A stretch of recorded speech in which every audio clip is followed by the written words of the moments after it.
మరొక ఆదివారంలో ఆయన మందిరంలో చేరి ఆయన స్తుతించే భాగ్యాన్ని అనుగ్రహించాడు. చదువుకున్న భాగాన్ని చూద్దారండి. నెహెమ్యా 8వ అధ్యాయం 6వ వచనం దగ్గరగా చదవండి. ఎవరైనా ఎజ్రా మహాదేవుడైన యెహోవాను స్తుతింపగా జనులందరూ తమ చేతులెత్తి ఆమేన్ ఆమేన్ అని పలుకుచు నేలకు ముఖములు వంచుకొని యెహోవాకు నమస్కరించి మహాదేవుడైన యెహోవా. ఏం చేయాలంటే మన చేతులు ఎత్తాలంట, స్తుతించాలంట, మన తలలో నేల కూర్చుకోవాలంట, తగ్గించుకోవాలి. తర్వాత నమస్కారం చేయాలి, నమస్కరించాలి. ఆయన ఎదుట సాగలిపడాలి. ఎందుకంటే ఆయన చాలా మంది దేవుళ్ళు దేవతలు అనబడే వాళ్ళు ఉన్నారు. కానీ ఈ లోకంలో మహాదేవుడు దేవతలందరి మీద, దేవుళ్ళందరి మీద గొప్పవాడు. ఆయనే మహాదేవుడు, ఆయనే యేసుక్రీస్తు, ఆయనే యెహోవా. బైబిల్ చెప్పేది ఏంటంటే మహాదేవుడైన యెహోవా. ఈరోజు ఈ మహాదేవుడు బైబిల్ చెప్తుంది కదా, ఈ లోకంలో రాజులు ఉంటారు. ఈ లోకంలో ఎవరుంటారు చెప్పండి? మరి రాజులకు రాజు యేసుక్రీస్తే. భూపతులకు అధిపతి, గొప్పవాడు, అందరికంటే ఘనుడు, భూమి ఆకాశం అందరి సమస్తాన్ని సృష్టించిన వాడు కూడా యేసుక్రీస్తు మాత్రమే, దేవుడు మాత్రమే, ఆ మహాదేవుడు మాత్రమే. ఆ మహాదేవుడు మన జీవితాల్లో ఏమేమి మహాకార్యాలు చేశాడు, ఆ మహాదేవుడు మన జీవితంలో చేసిన మహాకార్యాలు ఏంటి చూద్దారండి. ఒక 5 విషయాలు మనం ధ్యానం చేసుకొని ఆరాధనలోకి వెళ్దాం. మహాదేవుడు చేసిన మహాకార్యాలు. మొదటిగా ఎఫెసీయులకు రాసిన పత్రిక 2వ అధ్యాయం, ఎఫెసీయులకు రాసిన పత్రిక 2:4 వచనం. ఎఫెసీయులకు రాసిన పత్రిక 2:4 అయినను దేవుడు కరుణా సంపన్నుడైండి మనము మన అపరాధముల చేత చచ్చిన వారమైనప్పుడు సైతము మన ఎడల చూపిన తన మహాప్రేమ చేత మనలను క్రీస్తుతో కూడా బ్రతికించెను. చాలు ఏంటంట చెప్పండి. మహాదేవుడు ఏం చూపించాడంటే మహాప్రేమను చూపించాడు. మహాదేవుడు చేసిన మహాకార్యాలు మామూలు ప్రేమ కాదు.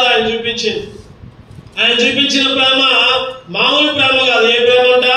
మహాప్రేమ. మరి మన దేవుడు మహాదేవుడు కాబట్టి మహాప్రేమ చూపించాడు. ఈరోజు ఎందుకు ఆయన స్తుతించాలంటే నీ కొరకు నా కొరకు ప్రాణం పెట్టే అంత ప్రేమ, ఆ మహాప్రేమను చూపించాడు. లోక గ్రంథం లోకస్వార్త 1వ అధ్యాయం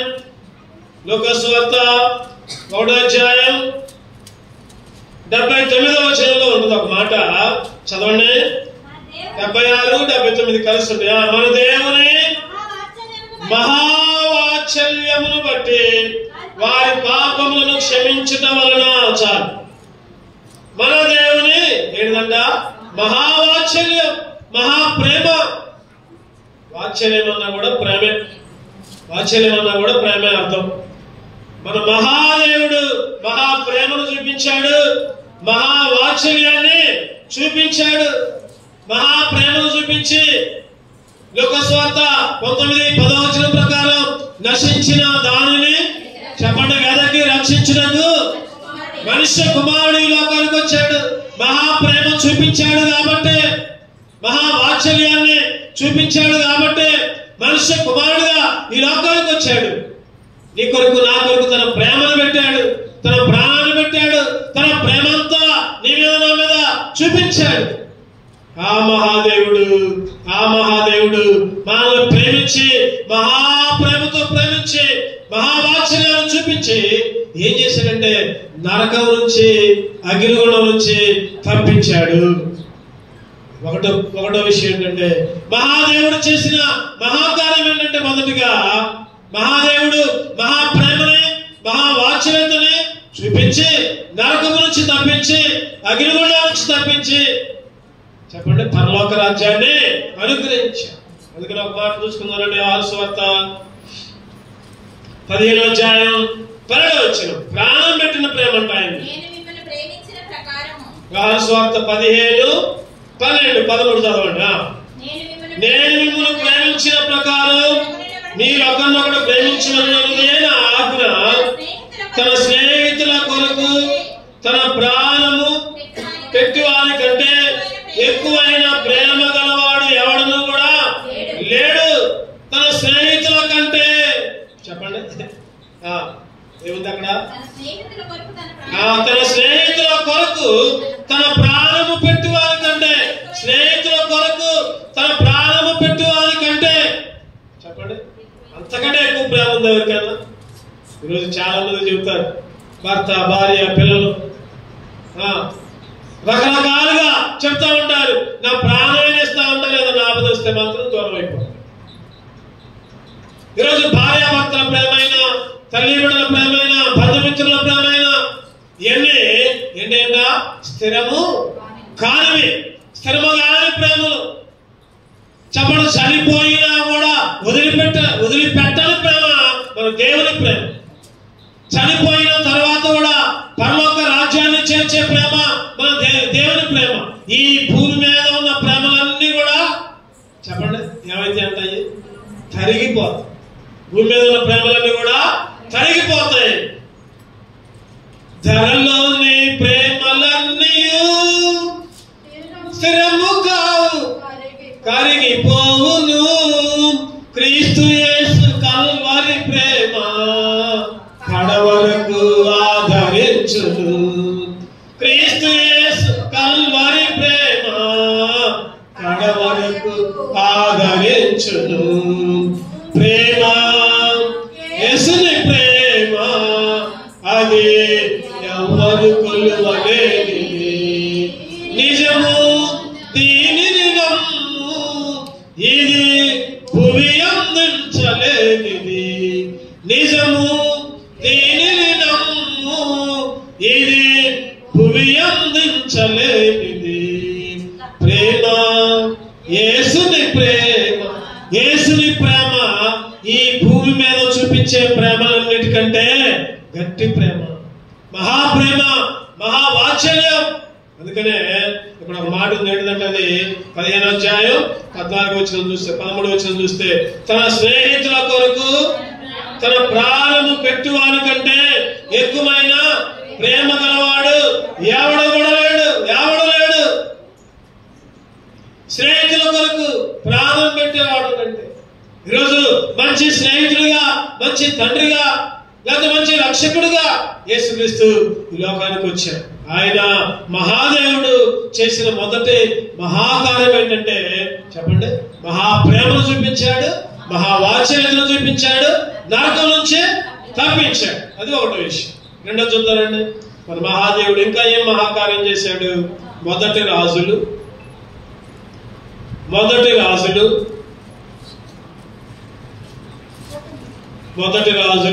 అధ్యాయం, మొదటి రాజులు 3వ అధ్యాయం 6వ వచనం చదవండి దగ్గరగా.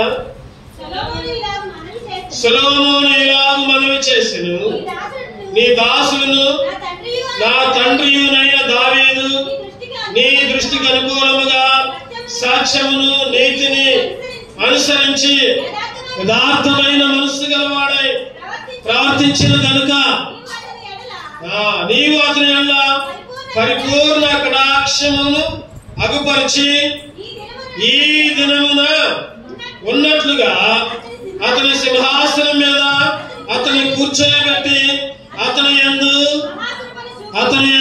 చెప్పండి, అతని యందు మహాకృప. రెండోది ఏంటంటే, మన మహాదేవుడు చూపించింది ఒకటోది మహాప్రేమ, మహావాత్సల్యం. రెండవది మన దేవుడు మహాకృపను చూపించాడు. సొలొమోనుకి, తర్వాత దావీదుకి, తర్వాత వాళ్ళ కుమారులకి దేవుడు మహాకృపను చూపించాడు. వారికే కాదు, ఈరోజు మనకి కూడా, మన కుటుంబాలకు కూడా దేవుడు మహాకృపను చూపించాడు. ఆయన మహాకృప, చెప్పండి, కృప ఏంటి? కృప అంటే చెప్పాలి. కృప అంటే అర్హత లేని మనకి అర్హత ఇచ్చింది. అర్హత లేని మనకి అర్హత కలిగించడమే కృప. అర్హత లేదు, నిజంగా ఈ స్థలంలో నిలబడటానికి ఏమాత్రం కూడా యోగ్యత లేదు, అర్హత లేదు. అర్హత లేని మనకి నిజంగా బైబిల్ పట్టుకోవడానికి, దేవుని వాక్యాలను చదువుకోవడానికి, ఈ పరిశుద్ధ గ్రంథాన్ని మోయడానికి ఏమాత్రం కూడా అర్హత లేదు మనకి. మనమేమో పాపులం, పరిశుద్ధ గ్రంథం. కానీ దేవుడు ఏం చేశాడంటే మహాకృప. మొదటి దినవృత్తాంతాలు 21:13 చదవండి. మొదటి దినవృత్తాంతాలు 21:13. అందుకు దావీదు, నేను మిక్కిలి ఇరుకులో చిక్కి ఉన్నాను, యెహోవా మహాకృప కలవాడు. నేను మనుషుల చేతిలో పడక ఆయన చేతిలోనే పడుదును గాక అని అన్నాడు. చెప్పండి, ఏమని అన్నాడు? మనుషుల చేతిలో పడను, దేవుడి చేతిలోనే. ఎందుకంటే చెప్పండి, మనుషుల చేతిలో పడితే కొడతారు, గుదుతారు, లేకపోతే చంపుతారు. దేవుడి చేతిలో పడితే చెప్పండి, కొద్దిగా చిన్న నొప్పి, ఏదో ఒక బాధ వచ్చింది, కానీ తర్వాత మళ్ళీ కృప చూపించి రక్షించేవాడు. అందుకే దావీదు గారు అంటున్నారు కదా, మహాకృప కలిగిన దేవుడు యెహోవా, మహాకృప కలిగిన దేవుడు. ఆయన కృప అంట ఆకాశమంత ఉంటుందంట. 108:4 చదవండి. కీర్తనలు 108:4. యెహోవా నీ కృప ఆకాశమంతా ఎత్తైనది. యెహోవా నీ కృప ఆకాశము కంటే చెప్పండి, ఆకాశం ఎంత ఎత్తుంది? కావాలేస్తాం మనం, అలా లేదు. ఆకాశము కంటే. 3 రోజుల కింద యాక్సిడెంట్ అయింది. ఏంటిది యాక్సిడెంట్ అయింది? విమానం బోయింగ్ 787. అది ఎన్ని అడుగుల ఎత్తు లోపలిందంటే 1000 అడుగుల ఎత్తు లోపలనే ఉందా? 1000 అడుగుల ఎత్తు లోపల కింద పడితే చెప్పండి, దేనికి పనికిరాలి, ముక్కలు అయిపోయాయి. లోపల ఉన్న దగ్గర 241 మంది మాడి మసైపోయారు. ఎవరి శరీరం ఎవరిదో, ఎవరి తల ఎవరిదో, ఎవరి చేతిలో ముద్ద మాంసం ముద్దల కనుక ఎట్టొచ్చినాయో అట్టొచ్చినాయన్న బయటికి. మరి ఎవరి శవాన్ని వాళ్ళకి ఇవ్వడానికి కూడా ఆనవాళ్ళు లేవని వార్తలు చదువుకున్నాం మనం. ఎంత భయంకరం అంటే చూడండి, ఒక్కొక్కళ్ళు గొప్ప వాళ్ళు, కోటేశ్వరులు. దాంట్లో మాజీ ముఖ్యమంత్రి కూడా ఉన్నాడంట. ఎవరైనా మీరు న్యూస్ ఎంత మంత్రాలు చూస్తున్నారు అడుగుతున్నది. కానీ విజయ్ రూపాని, గుజరాత్ మాజీ ముఖ్యమంత్రి, ఆయనంట అంత ముందు కూడా 2 సార్లు బుక్ చేసుకున్నట్ట టికెట్. 2 సార్లు. మొదటిసారి ఏమో బుక్ చేసుకుని కానీ వెళ్ళలేకపోయాడు. వాళ్ళ భార్య కూతురు లండన్ లో ఉన్నారు, వాళ్ళని చూసొద్దాం అని బయలుదేరాడు. ఇంకొకసారి కూడా టికెట్ బుక్ చేసుకున్నాడు, కానీ వెళ్ళలేకపోయాడు. ఏదో పని వచ్చింది, క్యాన్సిల్ చేసుకోడు. ఈసారి మళ్ళీ బుక్ చేసుకో. 12వ తారీఖు 6వ నెల 12వ తారీఖు ఆ వార్తలు చెప్పేటప్పుడు చూస్తుంటే ఆయనకు లక్కీ నంబర్ అంట 1206. పైన ఆయన కారు నెంబర్ అదేనంట, బైక్ నెంబర్ అదే. ఆయన ఏదైనా కూడా ఆ నెంబరే తీసుకుంటాడ, ఎక్కడ పోయినా రూమ్ నెంబర్తో సహా. నిజంగా ఆ రోజే టికెట్ బుక్ తీసుకోండి. ఆ రోజే చెప్పండి, మరణానికి కూడా టికెట్. చనిపోయాడు. ముక్కలు శవాలు కూడా గుర్తులేదు. ఆయన కృప. ఎందుకని చెప్తున్నానండి ఈ మాట? కేవలం ఆయన కృప చేతనే ఈరోజు నువ్వు నేను బ్రతుకున్నాం. నువ్వు నేను సజీవంగా ఉన్నామంటే కారణం ఆయన కృప. అందుకని ఆయన కృప అంట ఆకాశము కంటే ఎత్తైనది. ఈరోజు దేవుని ఆరాధించాలి. మహాదేవుడు నాయన, మహాకార్యం చేశావు, మహాకృపను నా మీద చూపించావు. నీ కృప ఆకాశము కంటే ఎత్తైనది. 1 కొరింథీ 15:10 చూస్తే నేనేమై ఉన్నాను చదువుతానండి అన్నమాట. 1 కొరింథీ 15:10 అయినను నేనేమై ఉన్నాను, అది దేవుని కృప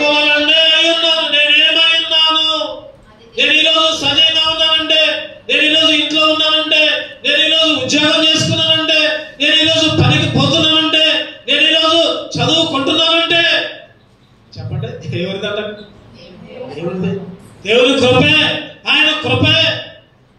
ఒక్కోసారి మనం ఆయన దూరం చేసుకుంటా ఉంటాం, ఆయన కృపను దూరం చేసుకుంటా ఉంటాం. ఈరోజు పౌలు గారు అంటున్నారు, పౌలు గారు ఏమన్నారంటే నేనేమై ఉన్నాను అది దేవుని కృప వల్లనే ఉన్నాను. ఆయన కృప అంట చెప్పండి నిష్ఫలము కాలేదు. ఆయన కృప, ఆయన కనికరం, ఆయన కరుణ ఈరోజు నిన్ను సజీవంగా వచ్చింది. అందుకని రోమీయులకు రాసిన పత్రిక 3:24 వచ్చింది. రోమీయులకు రాసిన పత్రిక 3:24 కాబట్టి నమ్మువారు ఆయన కృప చేతనే క్రీస్తు యేసునందు విమోచన ద్వారా ఉచితముగా నీతిమంతులని తీర్చబడుచున్నారు. నమ్మువారు ఆయన కృప చేతనే ఉచితముగా. ఎట్లా అంట చెప్పండి, ఎట్లా? ఉచితముగా ఆయన విమోచించాడు, ఉచితముగా నీతిమంతులుగా మార్చాడు. ప్రభా అర్హత లేని నాకు నిజంగా పరలోకానికి అర్హత ఉందా? మనకి లేదు. నిజంగా ఆయనతో స్తుతించడానికి, ఆయన ఆరాధించడానికి అర్హత ఉందా? లేదు. కేవలము అర్హత లేకపోయినప్పుడు కూడా అర్హత ఇచ్చి ఆయన సన్నిధిలో రావడానికి కృప చూపించాడు. అందుకే ఆయన్ని స్తుతించాలి, అందుకే ఆయన్ని ఆరాధించాలి. నిజంగా ఒకసారి ఒక కాలేజీలో జరిగే సంఘటన ఏంటంటే, ఆ కాలేజీలో వాచ్మెన్ ఉన్నాడు. వాచ్మెన్ రోజు ఊడుస్తున్నాడు, పోతున్నాడు, ఊడుస్తున్నాడు, వెళ్తున్నాడు. పొద్దున్నే సాయంత్రం ఊడటం, శుభ్రం చేయటం. ఆ వాచ్మెన్ కి ఒక కుమారుడు కూడా ఉన్నాడంట. ఆ కుమారుడు కూడా తన పేదరికం వల్ల ఆ కుమారుడిని చదివించలేకపోయాడు, చదువుకోవాలా. ఆ వాచ్మెన్ చేసే పనిలో కుమారుడు కూడా సహాయం చేస్తున్నాడు. కుమారుడు కూడా వెళ్తున్నాడు, ఊడుస్తున్నాడు, నీళ్లు పడుతున్నాడు, బెంచీలు శుభ్రం చేస్తున్నాడు, వస్తున్నాడు. అనుకోకుండా ఏమైందంటే ఆ వాచ్మెన్ చనిపోయాడు. మరి వాచ్మెన్ చనిపోయిన తర్వాత కొత్త వాచ్మెన్ అపాయింట్ చేయాలి. కొత్త వాచ్మెన్ అపాయింట్ చేయాలంటే వాచ్మెన్ కనీసం చెప్పండి 10వ తరగతి అయినా పాస్ అయి ఉండాలి. ఈ రోజులో ఏ చిన్న పని అయినా సరే కనీసం 10వ తరగతి అయినా పాస్ అయి ఉండాలి. 10వ తరగతి పాస్ అయితేనే. మరి ఈ వాచ్మెన్ కుమారుడు అసలు చదివేలేదు. ఆ కాలేజీ యాజమాన్యం అందరూ, ఇంకా పెద్దలందరూ కూడా కూర్చొని ఆలోచించి, మరి ఈ అబ్బాయి 10వ తరగతి కూడా చదవలేదు, అట్లా అయ్యారు ఉద్యోగం. చాలా మంది పోటీకి వచ్చారు. మాకు కావాలా ఉద్యోగం. ఈరోజు గవర్నమెంట్ పోస్టులో అటెండర్ పోస్ట్ అయితే పర్వాలేదు, డిగ్రీలు చదువుకున్న వాళ్ళు, ఇంజనీర్లు చేసిన వాళ్ళు కూడా వస్తున్నారు. గవర్నమెంట్ పోస్ట్ అయితే చాలా అంటున్నారు. దానికి పోటీ ఏర్పడింది. అటువంటి తరుణంలో ఆ కాలేజీ ప్రిన్సిపాల్ ఒక నిర్ణయం తీసుకుని అందరికి చెప్పాడు, మీరు ఏమన్నా చెప్పండి. కమిటీకి అందరికి చెప్పాడు. కమిటీ వాళ్ళు ఉన్నారు, తర్వాత పేరెంట్స్ ఉన్నారు, అందరూ చెప్తుంది కదా. ఇగో వాచ్మెన్ నమ్మకంగా చేసింది ఇప్పుడు దాకా. మరి ఆ కుటుంబాన్ని ఎట్లయినా ఆదరించాలి. వాచ్మెన్ కొడుకు చదవకపోయినా పర్వాలా, ఆ వాచ్మెన్ యొక్క కుమారుడికే ఈ ఉద్యోగాన్ని ఇస్తామని తీర్మానం చేశాం. మీరందరూ కూడా తీర్మానం చేయండి, సంతకాలు పెట్టండి అన్నాడు. అందులోకి ఇంకొక ఆయన అన్నాడు కదా, కుదరదు అట్లయినా కుదరదు, 10వ తరగతి పాస్ కావాలన్నాడు. అందులోకి ఆ ప్రిన్సిపల్ అన్నారు కదా, ఇంకో ఈ అబ్బాయిని అపాయింట్ చేస్తున్నాం, ఈ అబ్బాయిని నేనే 10వ తరగతి చదివిస్తా, నేనే ఫీజు కడతా, నేనే పెంచుతా, అవసరమైతే చదువు చేపించి 10వ తరగతి పాస్ అయిన సంవత్సరంలో చేస్తా అని గట్టిగా తీర్మానం చేసి ఆ వాచ్మెన్ కుమారుడికి ఆ అటెండర్ పోస్ట్ ఇచ్చారు. చెప్పండి, నిజంగా అర్హత ఉందా కుమారుడికి? ఏమాత్రం కూడా అర్హత లేదు. ఆ ఉద్యోగంలో చేరడానికి ఏమాత్రం కూడా అర్హత లేదు. అర్హత లేకపోయినప్పటికీ కూడా చెప్పండి, అర్హత ఇవ్వటమే కృప. ఈరోజు నీకు నాకు కూడా ఏమాత్రం కూడా అర్హత లేదు. అన్ని జనులు మనం మోయాబీయులు, వ్యభిచారులు, దుర్మార్గులు, దేవుని మందిరంలో అడుగు పెట్టడానికి ఏమాత్రం కూడా అవకాశం లేని వాళ్ళు.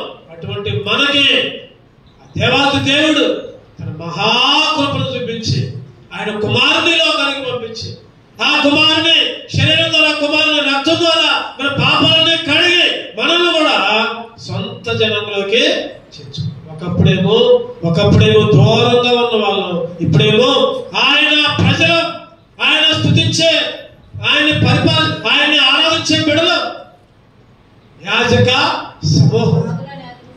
రాజులైన యాచక. చెప్పండి ఒకటోది, మహాదేవుడు ఏం చూపించాడు?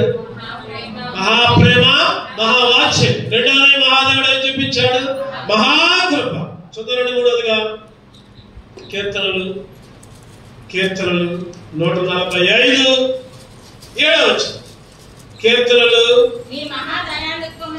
145 7. నీ మహాదయాలత్వమును గూర్చిన కీర్తిని వారు ప్రకటించరు. ఏంటంట? మహాదయ. మహాదయ. మూడోదిగా మహాదేవుడు ఏం చూపించాడంటే మహాదయ చూపించాడు. మహాదయ మామూలు దయ కాదు, మామూలు కృప కాదు, మామూలు ప్రేమ కాదు. మన దేవుడు మామూలు దేవుడు కాదు, దేవుళ్ళకే దేవుడు, దేవాతి దేవుడు, రాజుల రాజు, మహాదేవుడు. ఆ మహాదేవుడు మన మీద మహాప్రేమ చూపించాడు, మహావాత్సల్యాన్ని, మహాకృపను చూపించాడు. ఇంకా మహాదయ. చెప్పండి, మహాప్రేమ ద్వారా చెప్పండి నరకాల నుంచి తప్పించాడు. మహాప్రేమ ద్వారా, మహాకృప ద్వారా అర్హత లేని మనకి అర్హత ఇచ్చాడు. మహాదయ చూపించి చెప్పండి ఏం చేశాడంటే పాపమును కడిగాడు. పాపాన్ని కడిగాడు, పాపాన్ని తీసివేశాడు, పాపాన్ని శుభ్రం చేశాడు. ఆయన దయ మన పాపాన్ని దూరపరిచింది. మన పాపాలన్నీ ఎక్కడ పోయాయంట? చెప్పండి, మన పాపాలన్నీ ఎక్కడ వేశాడు? వీపుకి వెనుక మన పాపాలుగా కలబడు. ఎబ్రీయులకు రాసిన పత్రిక 8వ అధ్యాయం 12వ వచనం. ఎబ్రీయులకు రాసిన పత్రిక 8:12. నేను వారి దోషముల విషయమై దయగలిగి వారి పాపములను ఏకను ఎన్నడను జ్ఞాపకము చేసుకొను. ఏకను ఎన్నడు జ్ఞాపకము చేసుకొను. ఆయన దయ అటువంటి దయ. మామూలు దయ అయితే మరి తెల్లారే గుర్తొచ్చింది. నిన్న నువ్వు నన్ను అట్టన్నావుగా, లేకపోతే పోయినసారి అట్ట చేసినవుగా నువ్వు, అది మామూలు దయ అయితే. మరి మహాదయ అయితే చెప్పండి ఇక ఎన్నడు జ్ఞాపకమే చేసుకోడు. మనమైతే ఇప్పుడు కూడా ఒక్కోసారి కొంతమందితో మాట్లాడు, ఏంటమ్మా ఏం జరిగింది, ఏంటక్క, ఏంటి చెల్లి, ఏంటన్నా, ఏంటి తమ్ముడు అంటే, అన్న పలానా రోజు వాళ్ళ మాట అన్నారని నేను వాళ్ళ ముఖం మాట్లాడిన వాళ్ళ ముఖం కూడా చూడను, చచ్చిపోయేదాకా మాట్లాడినంటారు. అది దేవుని బిడ్డల లక్షణం కాదు. మన దేవుడు అంటున్నాడు కదా, ఏమంటున్నాడు చెప్పండి? వారి దోషముల విషయమై దయగలిగి వారి పాపములను ఏకను ఎన్నడు జ్ఞాపకం చేసుకోదు. వారి పాపాలని జ్ఞాపకం చేసుకోదు. ఈరోజు మహాదేవుడు మన పాపాలని దూరం చేశాడు. పాపాలు ఆయన దయే. ఈరోజు నేను సేవ చేస్తున్నా, పరిచయం చేస్తున్నా, విశ్వాసంగా మీరున్నా, దేవుని మందిరంలో కూర్చున్నా, కేవలము ఆయన పని చేస్తున్నామంటే కేవలము ఆయన దయే. సంఖ్యాకాలంలో చక్కటి మాట్లాడు చదవండి. 18వ అధ్యాయం 7వ వచనం. సంఖ్యాకాండం 18:7. కాబట్టి నీవును నీ కుమారులను బలిపీఠము పనులన్నిటి విషయంలోను అడ్డతెర లోపల దాని విషయంలోను యాజకత్వము జరుపుచు సేవ చేయవలెను. దయచేతనే యాజకత్వపు సేవ నేను మీకు ఇచ్చినాను. దయచేతనే. ఎవరితో అన్నాడు ఈ మాటలో? చెప్పండి, ఎవరితో అన్నారు? అహరోను. నువ్వైనా నీ కుమారులైనా బలిపీఠ పనులు ప్రతి విషయంలో యాజకత్వం చేసుకుంటూ సేవ చేయండి. కేవలము దయచేతనే. ఏం చేతంట? ఏ దయ అది? మహాదయ. ఏదైంది? మహాదయ. ఆయన మహాదయ చూపించి మన పాపాలన్నీ కూడా కడిగి శుభ్రం చేశాడు. మన పాపాలని వెనకకి వీపుకు తట్టుకు పంపించాడు. తూర్పు నుంచి పడమర ఎంతో దూరంగా ఉండదు చెప్పండి. మన పాపాలు కూడా అంత దూరపరిచాను అంటున్నాడు. ఇంకా మీ పాపాలు అసలు ఏమాత్రం కూడా నేను జ్ఞాపకము చేసుకొని ఉంటున్నాడు. ఎందుకంటే ఆయన మహాదయ చూపించాడు. మహాదయ చూపించాడు. 4వదిగా చూద్దామండి. 4వదిగా నెహెమ్యా 1వ అధ్యాయం 10వ వచనం. చిత్తగించుము, నీవు నీ మహాప్రభావమును చూపి నీ బాహుబలము చేత విడిపించిన నీ దాసులకు నీ జనులు ఇదే ఏంటంట చెప్పండి. ఏంటంట? మహాప్రభావం. ఏంటంటది? మహాప్రభావం. మహాప్రభావం. ప్రభావం అంటే శక్తి. కీర్తనలు 66:1 చదవండి. కీర్తనలు 66:1. సర్వలోక నివాసులారా, దేవుని గూర్చి సంతోష గీతము పాడుడే, ఆయన నామ ప్రభావమును కీర్తించిన, ఆయన ప్రభావము ఆరోపించి, ఆయన ప్రభావం కలిగిన దేవుడు. అందుకనే ఆయన ప్రభావాన్ని, ఆయన నామ ప్రభావాన్ని కీర్తించాలి, స్తుతించాలి, ఆరాధించాలి. ఆయన నామ ప్రభావాన్ని 93వ కీర్తన 1వ వచనం చదవండి. 93:1. యెహోవా రాజ్యము చేయుచున్నాడు, ప్రభావమును ఆయన వస్త్రముగా. చెప్పండి. ఏంటంటే ఆయన వస్త్రం? ప్రభావమే ఆయన వస్త్రం. ప్రభావమే ఆయన వస్త్రం. ప్రభావాన్ని ధరించాడు. ఆయన వస్త్రపు చెక్కు పట్టుకోగానే చెప్పండి స్వస్థత. ఎవరికి చెప్పాలి? ఎవరికి? రక్తస్రావం కలిగిన సాడిపోయింది. ఓ అందరూ ఆయన మీద పడుతున్నారు, గుంపులు ఉన్నారు. యేసుక్రీస్తు అందరూ చుట్టుముగారు. ఆయన పట్టుకోవడానికి, ఆయన దగ్గర పోవడానికి ఏమాత్రం కూడా అవకాశం లేదు. దూరుకుంటూ లోపల నుంచి పోయి ఒక చెంగు పట్టుకుంటే చాలు నాకు స్వస్థత వచ్చింది అనుకుని ఎంత విశ్వాసంతో పోయిందో ఆ స్త్రీ. ఎన్నో దేశాలు తిరిగింది, ఎన్నో ప్రాంతాలు తిరిగింది, ఎంతమంది డాక్టర్ల దగ్గర పోయింది. ఎక్కడికి వెళ్ళినా ఆయన కాల. కేవలము ఆయన ప్రభావాన్ని బట్టి, ఆయన వస్త్ర ప్రభావాన్ని బట్టి. చదవనమాట. చదవండి. లోకాసువార్త 2వ అధ్యాయం. లోకాసువార్త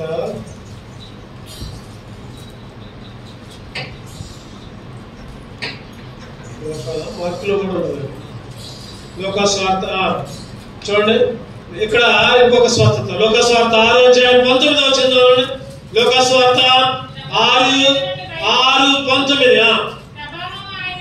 ప్రభావము ఆయనలో నుండి, ప్రభావము ఆయనలో నుండి ఏమైందంట? అందరినీ స్వస్థపరుస్తుందంట.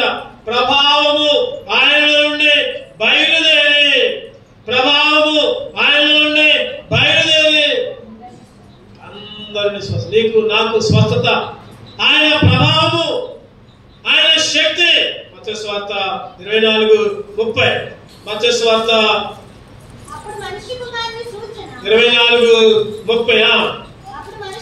అప్పుడు మనుష్య కుమారుని చూచిన ఆకాశమందు కనబడును. అప్పుడు మనుష్య కుమారుడు ప్రభావముతోను మహిమతోను ఆకాశ మేఘారుడే వచ్చుట చూచి, ఆకాశ ఏంటంట? మేఘారుడే వచ్చుట చూసి ఆయన ప్రభావముతోను, ఆయన ప్రభావముతో మేఘారుడిగా వస్తాడు. ప్రభావం అంటే శక్తి, ప్రకాశం. ఆయన మేఘాల మీద తన ప్రభావాన్ని చూపిస్తూ ఉంటున్నాడు.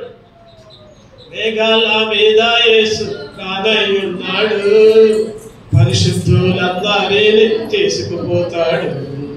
మేఘాల మీద యేసు రానయ్యున్నాడు, పరిశుద్ధులందరినీ తీసుకుపోతాడు. లోకమంతా శ్రమకాలం, విడువబడుట బహుఘోరం. లోకమంతా శ్రమకాలం, విడువబడుట బహుఘోరం. యేసు రాజుగా వచ్చుచున్నాడు, భూలోకమంతా తెలుసుకుంటాడు.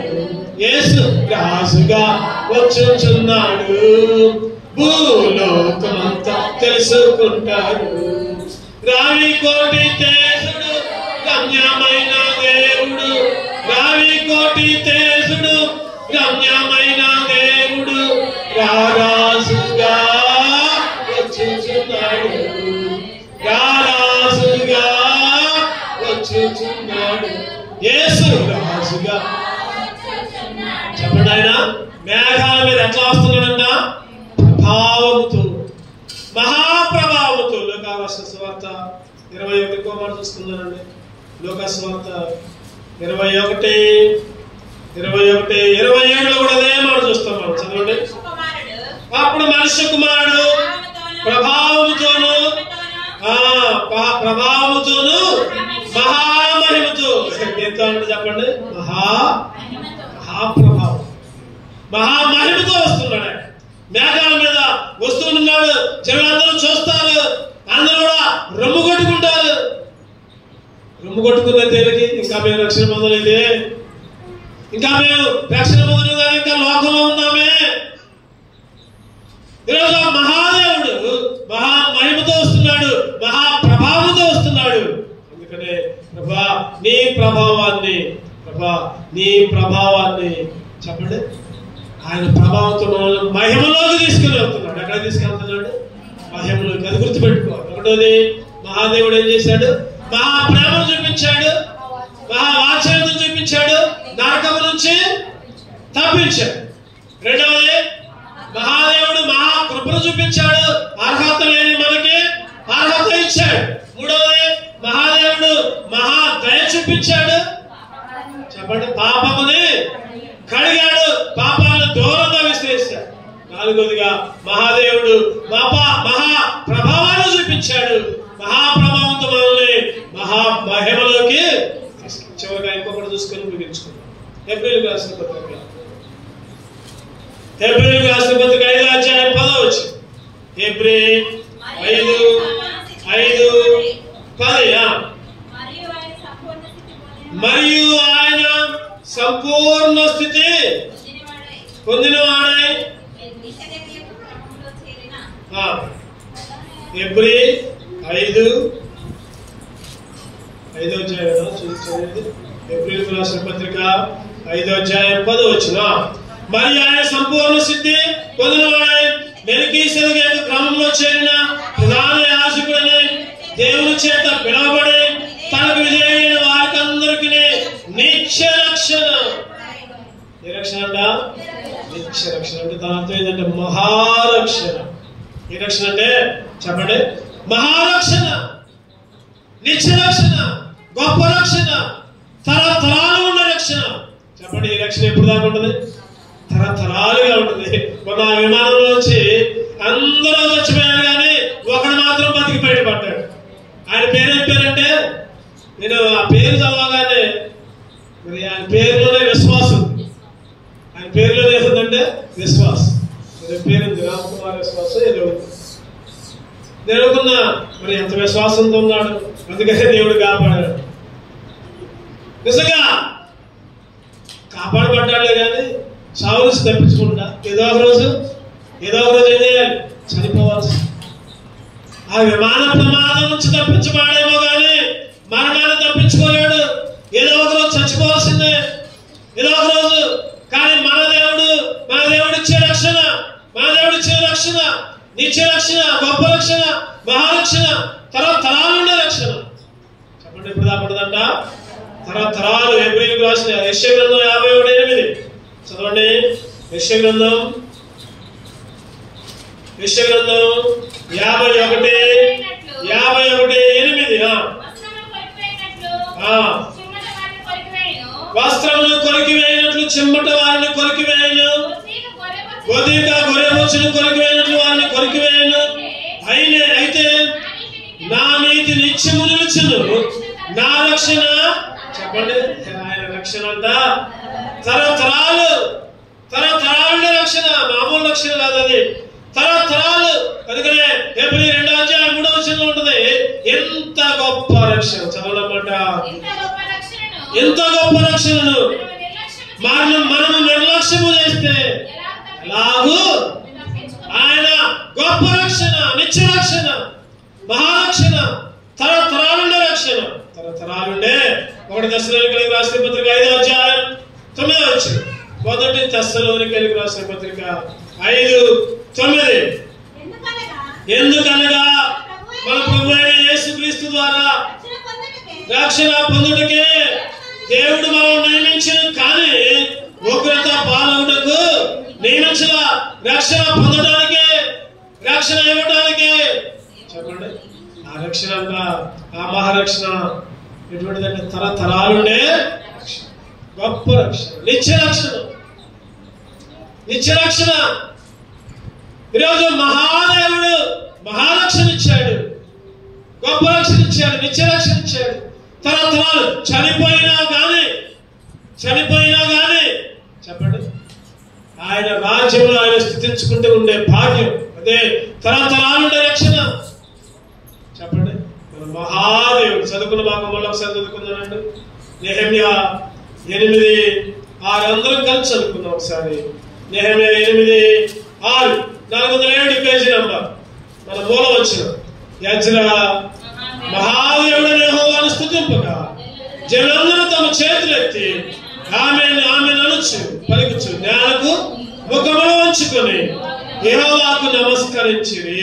మహాదేవుడికి నేలకు తల ఉంచుకొని, నేలకు ముఖాలు ఉంచుకొని ఆమేన్ ఆమేన్ అని పలుకుంటూ చేతులెత్తి దేవునికి నమస్కారం చేయాలి. చెప్పడం ఏం చేశాడు మహాదేవుడు? మన పట్ల మహాకార్యాలు చేశాడు. ఒకటోది చెప్పాలి, మీరే చెప్పాలి. మహాప్రేమ, ఇంకా మహావాత్సల్యం చూపించి ఏం చేశాడు? నరకం నుంచి తప్పించాడు. ఒకటోది. రెండోది మహాకృప చూపించాడు. ఏం చేశాడు? అర్హత లేని మనకి అర్హత ఇచ్చాడు పరలోకంలో ఉంటాడు. మూడోది మహాదయ చూపించి ఏం చేశాడు?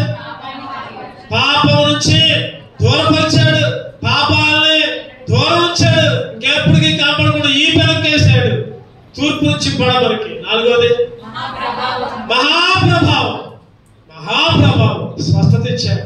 పాపాల నుంచి స్వస్థత ఇచ్చాడు, పాపరోగం నుంచి స్వస్థత ఇచ్చాడు. మహామహిమలోకి మేఘాలుడే వచ్చి మహామహిమలోకి తీసుకుని పోవడానికి సిద్ధంగా ఉన్నాడు. చివరికి ఐదవది మహారక్షణ, నిత్య రక్షణ, గొప్ప రక్షణ. ఎటువంటిదంటే ఇది తరతరాలుండే రక్షణ. ఈ రోజుతో పోయేది కాదు, అది సంవత్సరంతో పోయేది కాదు, 10 సంవత్సరాలతో పోయేది కాదు, చనిపోతే పోయేది కాదు. ఇది తరతరాలుండే రక్షణ. మహాదేవుడిగా ఉంటే నా పట్ల ఈ మహాకార్యాలు చేసినందుకు ఏమిచ్చి నిన్ను స్తుతించగలమయ్యా అని ఆరాధించగలం. అటువంటి ఆరాధించే భాగ్యాన్ని దేవుడు మనకు అనుగ్రహించిన గాక. 2 నిలబడదాం.